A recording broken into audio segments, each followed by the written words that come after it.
Kenaikan gaji PNS 2021 masih dalam tahap penggodokan.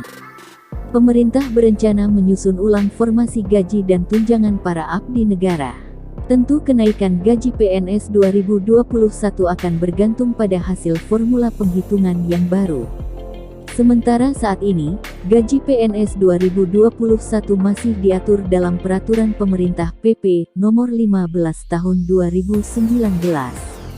Penyusunan ulang gaji PNS tengah dalam rencana Badan Kepegawaian Negara (BKN). Gaji PNS akan diatur ulang dari sebelumnya banyak komponen menjadi hanya gaji dan tunjangan saja. Kemudian, skema gaji akan ditentukan berdasarkan beban kerja, tanggung jawab, dan risiko pekerjaan. Sedangkan, skema tunjangan terdiri dari tunjangan kinerja dan tunjangan kemahalan. Selain itu, tunjangan kinerja akan didasarkan pada capaian kinerja masing-masing PNS. Serta, tunjangan kemahalan dihitung dari indeks harga yang berlaku di daerah masing-masing.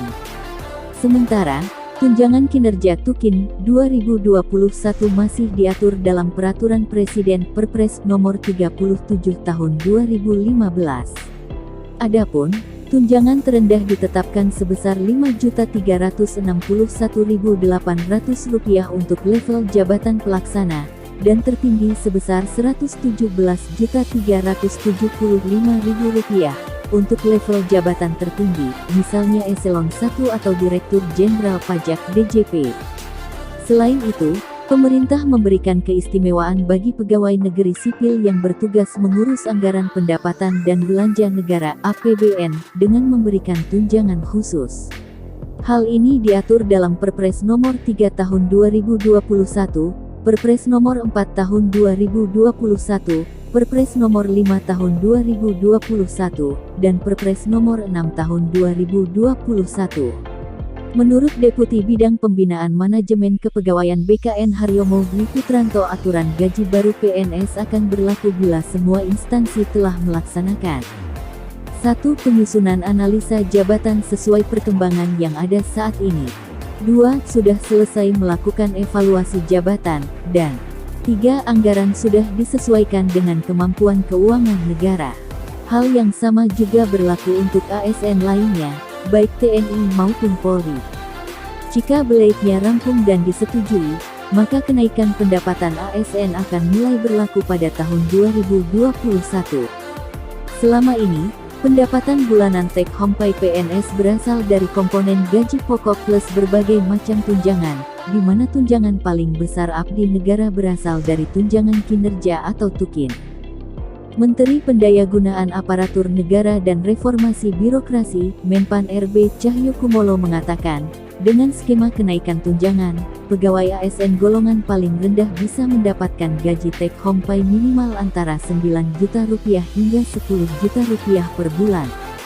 Insya Allah harusnya tahun ini karena ada pandemi COVID-19, tunjangan ASN juga kita tingkatkan maksimal.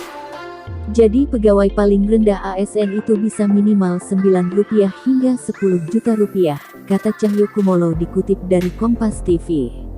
Cahyo mengatakan, kenaikan tunjangan ASN baik PNS maupun anggota TNI dan Polri ini tidak diikuti oleh kenaikan gaji pokok. Dengan kata lain, pemerintah hanya melakukan perubahan pada skema tunjangan yang akan diterima. Selama ini, tunjangan terbesar ASN, baik PNS maupun TNI Polri berasal dari tunjangan kinerja atau Tukin. Sebab, skema yang diberikan pemerintah berupa kenaikan dana pensiun. Menurut Cahyo, kenaikan dana pensiun tersebut sudah dihitung oleh pihak Kemenpan RB dengan PT Taspen Persero atau dana tabungan dan asuransi pegawai negeri. Ini saya kira tugas kami di Kemenpan RB dan Ibu Menteri Keuangan, Sri Mulyani, bahwa memang gaji pokok tidak mungkin naik karena menyangkut pensiun, ujar Cahyo. Tapi kami dengan mitra kami, Taspen, sudah menghitung dengan baik, ada subsidi pensiun yang akan ditingkatkan, kata Cahyo lagi.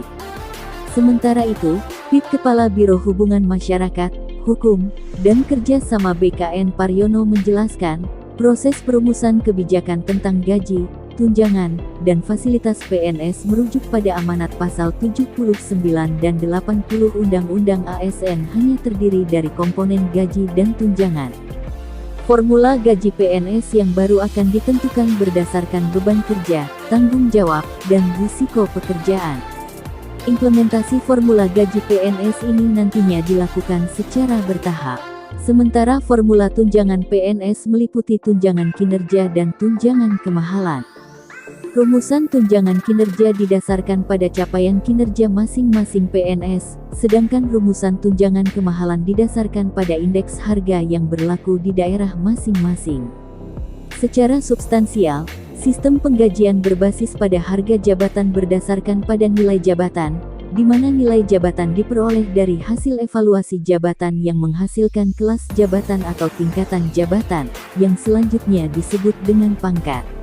Pariono mengatakan pengaturan tentang pangkat PNS saat ini masih terkait dengan PP Nomor 7 Tahun 1977, sebagaimana telah diubah dalam PP Nomor 15 Tahun 2019 tentang gaji PNS.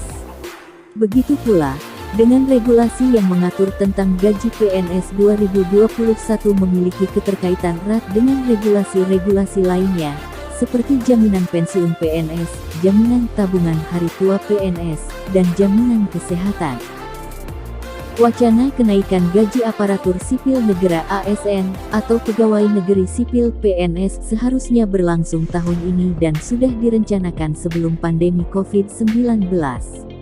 Pada tahun 2020 karena ada pandemi COVID-19, berbagai usulan ini dimoratorium untuk tahun 2020, kata Deputi Sumber Daya Manusia Kementerian Pan-RB Teguh Wijinarko melalui keterangan tertulis yang diterima cnnindonesia.com.